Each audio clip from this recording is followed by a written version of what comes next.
Good morning. आज बच्चों हम अलंकार के बारे में जानेंगे। आखिर अलंकार होता क्या है? क्योंकि ये क्लास 6 से लेकर 10th, 9th, 8th, इंटर और एसएससी लेवल की तैयारी करने वाले बच्चे के लिए भी यूज है। इसलिए आज हम अलंकार का एक छोटा सा वीडियो लेके आए जिसमें आप अलंकार के बारे में जानें। अलंकार होता क्या है? अलंकार का अर्थ होता है आभूषण। आप जानते हैं कि जिस प्रकार स्त्रियां आभूषण धारण करने के पश्चात उनकी सुंदरता में चार चांद बन जाता है, ठीक उसी प्रकार अलंकार काव्य की शोभा को बढ़ाता है। अर्थात काव्य की शोभा बढ़ाने वाले शब्दों को ही अलंकार कहते हैं, या जिससे काव्य की शोभा बढ़ जाए उसी को अलंकार कहते हैं।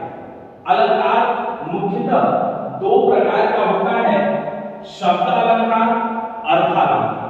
शब्द अलंकार का मतलब होता है जहां शब्दों से चमत्कार उत्पन्न हो, शब्द अलंकार कहलाता है, और जहां अर्थों से चमत्कार उत्पन्न हो, अर्थालंकार कहलाता है।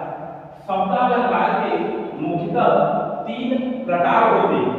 शब्द अलंकार के मुख्यतः जो तीन प्रकार होते हैं, अनुप्रास अलंकार, यमक अलंकार और श्लेष अलंकार। अनुप्रास अलंकार क्या होता है? अनुप्रास अलंकार के बारे में हम जानेंगे। जहां वर्णों की आवृत्ति हो, अनुप्रास अलंकार कहलाता है। वर्णों की आवृत्ति का अर्थ होता है कोई वर्ण बार बार आए। वर्ण मींस अक्षर। जैसे तरंग तनुजा कट कमाल करवर बहुछाई। तरंग तनुजा कट कमाल करवर बहुछाई में तो वर्ण की बार बार आवृत्ति हुई, तो वर्ण बार बार आया, अर्थात ये क्या है? अनुप्रास अलंकार। बहुत सारे एग्जांपल आपको मिल जाएंगे।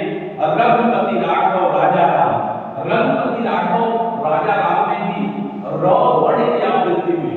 खड़क सिंह के खड़कने से खड़कती हैं खिड़कियां, ख वर्ण की आवृत्ति हुई।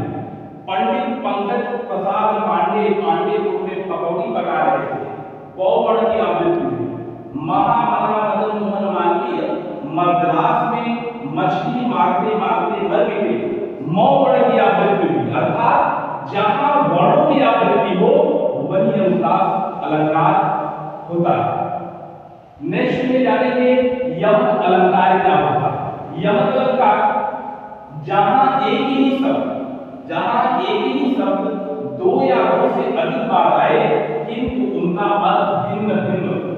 एक ही शब्द दो या दो से अधिक बार आएगा और उनके अर्थ में अंतर होगा, भिन्न भिन्न होगा, वहां यमक अलंकार होगा।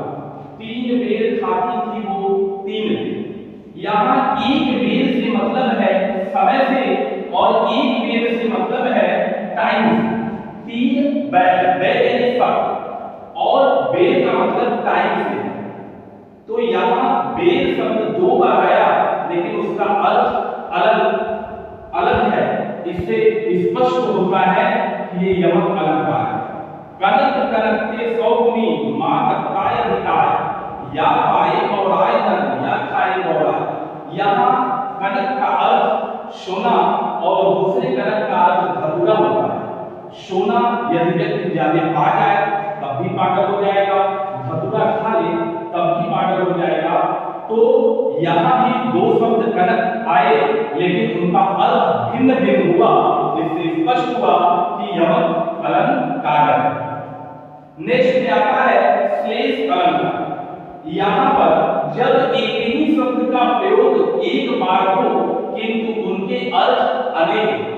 किसी भी वाक्य में जब एक शब्द एक ही बार आए लेकिन उनका अर्थ बहुत निकले, दो निकले, तीन निकले, चार निकले, उनके अर्थ भिन्न भिन्न हो, बहुत हो, तो वहां श्लेष अलंकार होता है। जैसे रहीमन पानी राखिए बिन पानी सब सुन, रहीमन पानी राखिए बिन पानी सब सुन।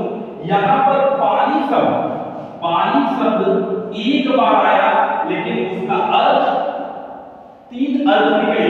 एक पानी का अर्थ हुआ मोती के लिए चमक, दूसरे उसी पानी का अर्थ हुआ मनुष्य के लिए स्वाभिमान से, और उसी पानी का अर्थ हुआ छूने के लिए पानी। मनुष्य के लिए स्वाभिमान से मतलब गांव में लोग बच्चों को या बुजुर्गों की कहावत कहते हैं कि जरा पानी पनिकर है क्या, अर्थात वहां पानी का अर्थ स्वाभिमान से होता है। अर्थ अलंकार के बारे में हम नेक्स्ट वीडियो में जानेंगे और हिंदी के बहुत महत्वपूर्ण टॉपिक्स आपको नेक्स्ट वीडियो में बताएंगे। इसके लिए वीडियो को लाइक करें, शेयर करें, सब्सक्राइब करें।